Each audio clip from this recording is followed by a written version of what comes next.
퇴직을 하면 마치 긴 마라톤을 완주한 듯한 후련함과 함께 드디어 나만의 인생을 살 수 있겠다는 기대가 밀려옵니다. 새벽마다 울리던 알람 없이 아침을 맞고 하루 종일 내 시간표대로 움직일 수 있다는 자유는 누구에게나 꿈 같은 일입니다. 하지만 그 자유의 이면에는 누구도 제대로 가르쳐주지 않았던 현실이 숨어 있습니다. 바로 돈 없이 살아가는 삶의 무게입니다. 많은 사람들이 퇴직을 인생의 종착점처럼 여깁니다. 하지만 퇴직은 또 다른 출발선일 뿐입니다. 문제는 이 두 번째 인생을 준비하지 않고 맞이하는 경우가 너무도 많다는 것입니다. 박 씨도 그랬습니다. 공기업에서 30년 가까이 근무하고 명예롭게 퇴직한 박 씨는 퇴직금 2억 원을 손에 쥐고 그동안 하고 싶었던 일들을 시작했습니다. 여행을 다니고 손자에게 선물도 사고 친구들과 골프를 치고 건강에 좋다는 각종 보조식품도 사 먹었습니다. 그렇게 몇 년이 지나자 통장 잔고는 바닥났고 그제서야 박 씨는 깨달았습니다. 앞으로 남은 20년 이상을 무엇으로 살아가야 하는지 이제야 고민하게 된 겁니다. 실제로 대한민국 은퇴자 중 절반 이상이 퇴직 후 5년 안에 퇴직금을 모두 소진한다고 합니다. 기대 수명은 85세, 심지어 90세를 훌쩍 넘기는 분들도 많아졌는데 은퇴 후의 경제적 준비는 평균 10년을 채 넘기지 못합니다. 이 간극이 너무 큽니다. 왜 이렇게 되는 걸까요? 첫 번째 이유는 돈이 더 이상 들어오지 않는 구조에 대한 감각이 부족하기 때문입니다. 평생 월급을 받아온 우리는 당연히 매달 들어오는 돈이 있을 거라 착각합니다. 그래서 퇴직 후에도 소비의 패턴은 줄지 않습니다. 오히려 여유가 생겼다며 더 씁니다. 하지만 한번 써버린 퇴직금은 다시 채워지지 않습니다. 두 번째 이유는 노후에 대한 잘못된 기대입니다. 많은 사람들이 은퇴 후 건강이 허락하는 한 자영업이나 취미 활동을 통해 수입을 얻을 수 있을 거라 생각하지만 실제로 60세 이후 창업의 실패율은 70%를 넘고 체력과 집중력이 떨어진 상황에서 새로운 일에 적응하는 건 생각보다 어렵습니다. 세 번째는 고정비의 과소평가입니다. 건강보험료, 식비, 주거비, 용돈 등 기본적인 생활비만 해도 매달 수백만 원이 들 수 있는데 은퇴 후에는 별다른 대비 없이 이 고정비와 마주하게 됩니다.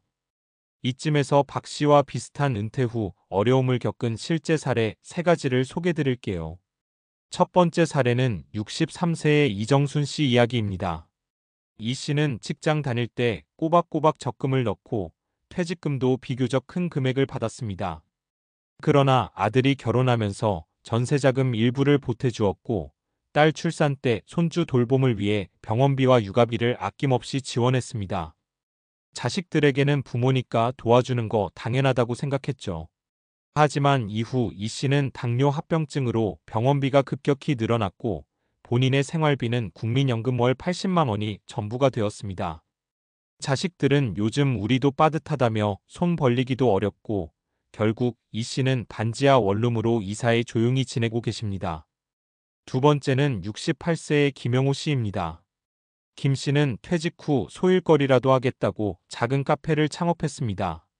인테리어부터 커피 머신, 임대보증금까지 모두 퇴직금으로 해결했지만 창업에 대한 경험이 없다 보니 2년도 안 돼 폐업하게 됐습니다. 코로나19까지 겹쳐 손님이 줄었고 젊은 세대와의 소통도 어려웠습니다. 결국 퇴직금은 전부 사라졌고 지금은 마트에서 주차관리 아르바이트를 하며 하루 8시간씩 근무하고 있습니다. 그는 말합니다. 퇴직 후에 뭘 해야 할지 계획은커녕 돈이 얼마나 필요한지도 몰랐어요. 세 번째는 59세의 윤미경 씨입니다. 윤 씨는 자발적 퇴직을 선택하고 2년간 세계 여행을 다녀왔습니다. 삶의 질을 높이자며 유럽 각국을 여행하고 SNS에 사진을 올리며 주변의 부러움을 샀습니다. 하지만 2년 후 귀국했을 땐 재취업이 거의 불가능했고 생활비는 이미 고갈되어 있었습니다. 월세살이에 연금도 없는 상황에서 갑자기 현실이 너무 무겁게 다가왔습니다. 요즘은 노인복지센터에서 운영하는 일일 강좌를 듣고는 있지만 경제적 자립까지는 갈 길이 멉니다. 이 세 사례에서 보듯 은퇴는 자유의 시작이 아니라 철저한 준비가 필요한 인생 이막입니다. 그리고 그 준비는 단순히 돈을 모으는 것에 그쳐선 안 됩니다. 퇴직 전부터 다음의 세 가지를 반드시 계획해야 합니다. 은퇴 후 수입 구조를 설계해야 합니다. 국민연금 외에도 임대소득, 금융소득, 파트타임 일자리 등 안정적인 캐시플로우를 갖춰야 합니다. 작은 수입이라도 매달 들어오는 돈이 생기면 삶의 안정감이 전혀 다릅니다. 지출 구조를 명확히 파악하고 축소하는 연습을 해야 합니다. 고정비부터 불필요한 소비까지 다이어트를 시작하세요. 생활비를 매달 계산해보고 실제로 몇 년을 버틸 수 있는지를 시뮬레이션해보는 것이 중요합니다. 의미 있는 활동을 통해 건강과 연결된 사회적 관계망을 유지해야 합니다. 경제활동이 줄어든 만큼 삶의 목적과 에너지를 줄 수 있는 활동이 필요합니다. 취미, 봉사, 배움, 지역 커뮤니티 참여 등을 통해 정서적 건강도 반드시 챙겨야 합니다. 은퇴는 절대 끝이 아닙니다. 또 다른 긴 여정의 시작입니다. 퇴직금을 연금처럼 나누어 쓰고 작은 수익 구조를 만들고 지출을 줄이며 의미 있는 삶의 방향을 고민하는 것. 이 모든 것이 함께 이루어져야 후회 없는 은퇴가 될 수 있습니다. 박 씨처럼 퇴직금으로 자유를 맛보려다가 자유를 잃어버리지 않도록 지금부터라도 차근차근 은퇴 이후의 삶을 설계해 보세요. 당신의 노후는 아직 늦지 않았고 준비할 시간은 지금도 충분합니다. 진짜 중요한 건 은퇴한 그 이후입니다. 박 씨의 이야기를 통해 은퇴 후 재정 설계의 중요성을 확인했다면 이제는 정신적 건강과 신체적 건강이 왜 은퇴 후 삶의 질을 좌우하는 핵심 요인인지 들여다볼 차례입니다. 단순히 돈이 있다고 해서 행복한 노후가 보장되지는 않습니다. 오히려 일정 수준 이상의 경제 기반이 마련된 이후에는 삶의 만족도를 결정짓는 요소가 건강과 관계망, 그리고 인지적 활력에서 비롯된다는 연구 결과들이 많습니다. 특히 은퇴 후에 겪는 가장 큰 변화 중 하나는 사회적 역할의 상실입니다.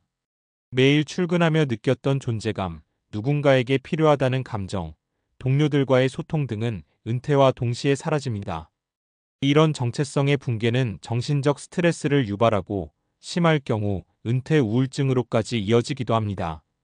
실제로 국민건강보험공단 통계에 따르면 60세 이상 우울증 진단 환자는 지난 10년간 2배 이상 증가했습니다.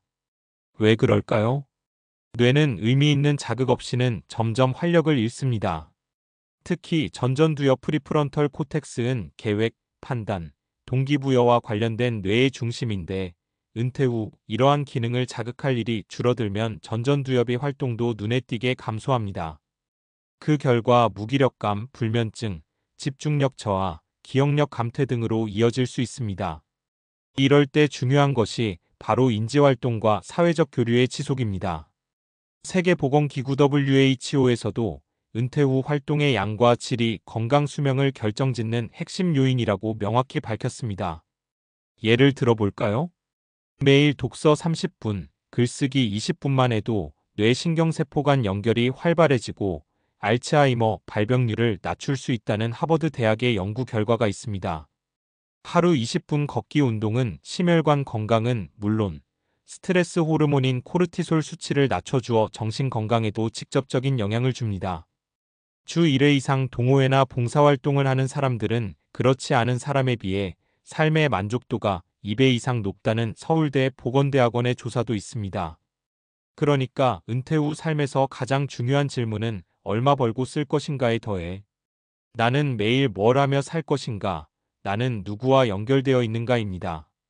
돈은 필요 조건일 뿐 충분 조건이 되지는 않습니다. 이런 차원에서 은퇴 후 제2의 직업을 준비하는 것도 좋은 전략입니다. 물론 생계를 위한 것만이 아니라 사회적 역할과 정체성의 회복이라는 측면에서 더욱 중요합니다. 지금 5060대에 인기 있는 은퇴 후 직업들을 보면 다음과 같습니다.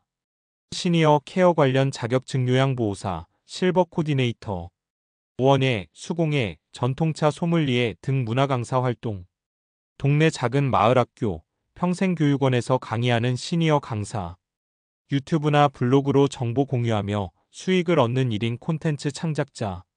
이 직업들의 공통점은 단순히 돈벌이가 아니라 경험 공유와 지속 가능한 배움을 중심에 둔다는 점입니다.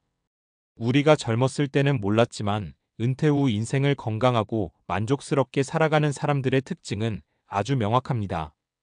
그들은 절대 멈추지 않고 계속 배우고 연결되고 움직입니다. 그리고 이 모든 활동은 정신적 자산이 됩니다.